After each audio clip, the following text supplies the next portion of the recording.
एक बार की बात है, एक गांव में सीमा और राजेश की शादी होती है। फिर शादी के बाद सीमा गर्भवती होती है और फिर एक दिन अजी सुनिए, मेरे पेट में बहुत दर्द हो रहा है। मुझे लगता है समय आ गया है, आप मुझे जल्दी से अस्पताल ले चलिए। हाँ राजेश बेटा, जल्दी से इस अस्पताल ले जाना होगा, जल्दी करो। फिर वो उसे रेहड़ी पर बिठाते हैं और अस्पताल की ओर चल देते हैं। वहाँ पर डॉक्टर सीमा को चेक करते हैं। अरे नहीं, हम इनकी नॉर्मल डिलीवरी नहीं कर पाएंगे, कुछ दिक्कत है, इनको ऑपरेशन करना होगा। ठीक है डॉक्टर साहब, जैसा आपको सही लगे। लेकिन यहाँ अस्पताल में ऑपरेशन की फैसिलिटी नहीं है, आपको इन्हें शहर ले जाना होगा। फिर वो लोग सोच में पड़ जाते हैं। लेकिन डॉक्टर साहब, हम इतनी रात में इसे शहर कैसे लेकर जा सकते हैं? अरे माँ, चाहे कुछ भी हो जाए, हमें जाना ही होगा। राजेश, आधी रात का समय है, तू जानता है ना, इस वक्त उस रास्ते से जाना खतरे से खाली नहीं है। जो भी आधी रात को उस रास्ते से गया है वो कभी वापस लौट कर नहीं आया है। लेकिन माँ, हम सीमा को इस हालत में ऐसे ही नहीं छोड़ सकते। आप लोग थोड़ा जल्दी कीजिए, नहीं तो इनकी जान को खतरा हो सकता है। अब तू इतनी जिद कर रहा है तो ठीक है, जो होगा देखा जाएगा।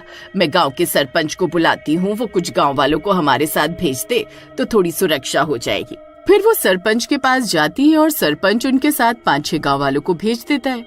वो लोग एक गांव वाले की मिनी बस में निकल पड़ते हैं। तभी कुछ देर बाद आगे बढ़ने पर वो बदनाम सुनसान रास्ता आता है। बहुत दर्द हो रहा है। अजी, ड्राइवर भैया को बोलिए ना, गाड़ी थोड़ा जल्दी चलाए। इतनी धीरे चलाएंगे तो हमें बहुत समय लग जाएगा। अरे भाई, गाड़ी थोड़ा तेज चलाओ ना। अरे बहन, गाड़ी तेज चलाई तो गाड़ी का इंजन की आवाज से वो आदमखोर शैतान यहाँ आ सकते हैं। हमें बिना आवाज करे यहाँ से निकलना होगा। बहुत दर्द हो रहा है। हे भगवान, अरे बहन जी, आवाज मत करो, नहीं तो सब मरेंगे। हे भगवान, रक्षा करना। सब लोग शीशे बंद कर लो, कोई भी शीशा खुला नहीं रहना चाहिए। यहाँ से उनका इलाका शुरू हो जाता है। इस वक्त हमें यहाँ नहीं होना चाहिए था। हे भगवान, रक्षा करना। उस रास्ते पर बहुत अजीब अजीब से जानवरों की आवाजें आ रही होती। पूरे रास्ते में मानव हड्डियां बिखरी हुई होती। अरे नहीं, अरे ये सब तो किसी इंसान की हड्डियां हैं। भाई, इनके साथ क्या हुआ होगा?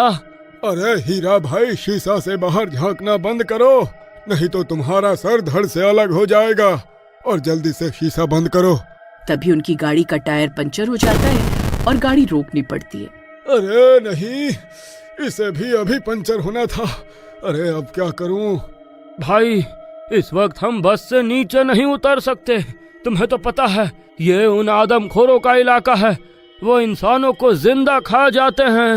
एक काम करो, बस की सारी लाइट बंद कर दो और मेरे साथ 2 लोग नीचे चलो।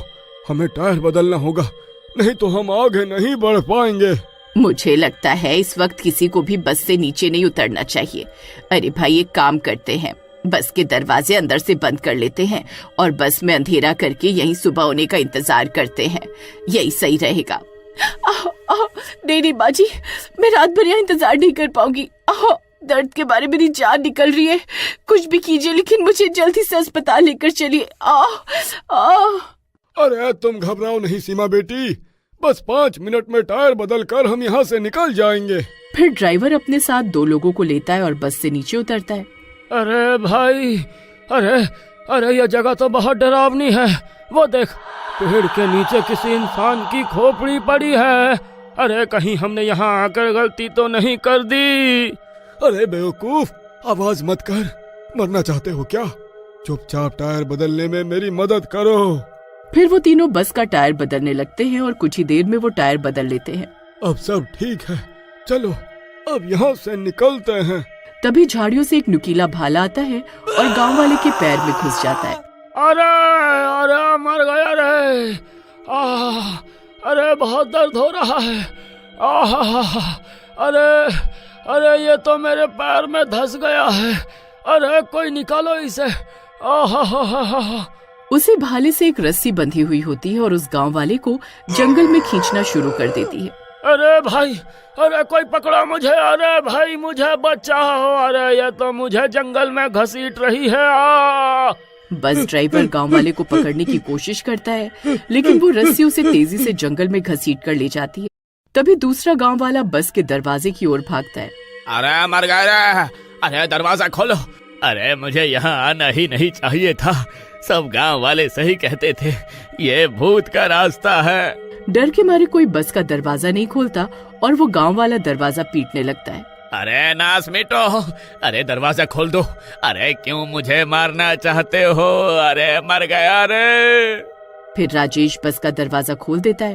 अरे नास मिटे, कमबख्त दरवाजा क्यों नहीं खोल रहा था? हाँ, फिर जैसे ही बस ड्राइवर बस के अंदर चढ़ने लगता है, तभी बस के नीचे से एक भूतिया हाथ आता है और उसे बस के नीचे खींच लेता है। तभी वो गांव वाला बस का दरवाजा बंद कर लेता है और कुछ ही देर में ड्राइवर की चीखें बंद हो जाती है और बाहर से किसी के कुछ खाने की आवाजें आने लगती हैं।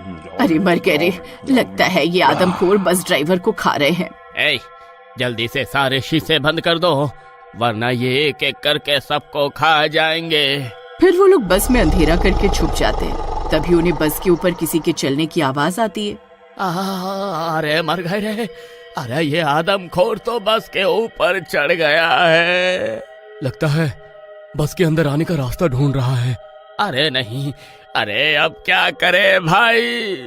तभी वो आदमखोर भूत शीशे से बस में झांक कर देखता है। उसके लंबे दांत होते हैं और वो गुर्रारा होता है। अरे मर गए रे। अरे अब ये किसी को नहीं छोड़ेंगे। तभी दो और आदमखोर भूत वहाँ आ जाते हैं और वो तीनों बस के शीशों को तोड़ने की कोशिश करने लगते हैं। अरे मर गए रे। अरे अब हम नहीं बचने वाले। राजेश भाई कुछ करो। अरे ये किसी भी वक्त शीशा तोड़कर अंदर आ जाएंगे। अरे दामाद जी कुछ करो ना। अब हम यहाँ और नहीं रुक सकते, हमें यहाँ से निकलना ही होगा। मैं बस चलाता हूँ। फिर राजेश बस को तेजी से वहाँ से दौड़ाने लगता है। वो तीनों आदमखोर भूत बस के ऊपर चढ़ जाते हैं। अरे राजेश भाई, ये कमबख्त तो बस के ऊपर ही चिपक गए। अरे अब क्या करें? हीरा भाई देखो, बस की सीट के नीचे एक डंडा पड़ा हुआ है। शीशा खोलो और उन्हें बस से नीचे गिराने की कोशिश करो। तभी एक भूत हीरा की गर्दन पकड़ लेता है। अरे मर गया रे। अरे छोड़ छोड़ मेरी गर्दन छोड़। अरे नास मिटे, छोड़ दे मुझे। अरे अभी तो मेरी शादी भी नहीं हुई। तभी सीमा और उसकी सास मिलकर हीरा को अंदर खींचने लगते हैं। तभी वो भूत शीशा तोड़कर बस के अंदर घुस जाते हैं। अरे मर गए रे। अरे अब हम नहीं बचने वाले। अरे अब हम सब मरेंगे। अरे नहीं, अब क्या करूं? फिर भूत सीमा को पकड़ लेता है। राजेश बेटा जल्दी कुछ करो, इन्होंने सीमा को पकड़ लिया है। तभी हीरा भागते हुए राजेश के पास जाता है। राजेश भाई, अरे जल्दी कुछ करो, भूतों ने सीमा को पकड़ लिया है। तभी हीरा को दूर जंगल में एक पुराना मंदिर दिखाई देता है। अरे राजेश भाई, वो देखो सामने हनुमान जी का पुराना मंदिर है। चलो उस मंदिर के आंगन में इस बस को ले चलो, अब भगवान ही हमारी रक्षा करेंगे। फिर राजेश बस को तेजी से भगाता है और मंदिर के आंगन में बस को ले जाकर रोक देता है। मंदिर पहुंचते ही तीनों भूत घबरा जाते हैं। इसी का फायदा उठाकर वो सब लोग बस से निकल जाते हैं। फिर वो लोग हनुमान जी की मूर्ति के सामने हाथ जोड़कर बैठ जाते हैं। हे संकट मोचन, हम आपकी शरण में हैं। अब आप ही मेरे बच्चे की रक्षा करो। तभी मंदिर की घंटियां खुद ब खुद बजने लगती हैं। शंख की आवाज से पूरा जंगल गूंज उठता है। हनुमान जी की मूर्ति से रोशनी निकलने लगती है और तभी तीनों भूत जलने लगते हैं।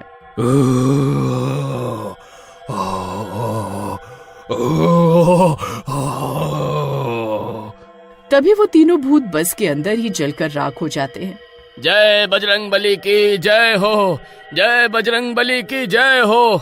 तभी सीमा के पेट में बहुत तेज दर्द उठने लगता है। अरे नहीं, चलो सीमा, हमें अभी हॉस्पिटल जाना होगा।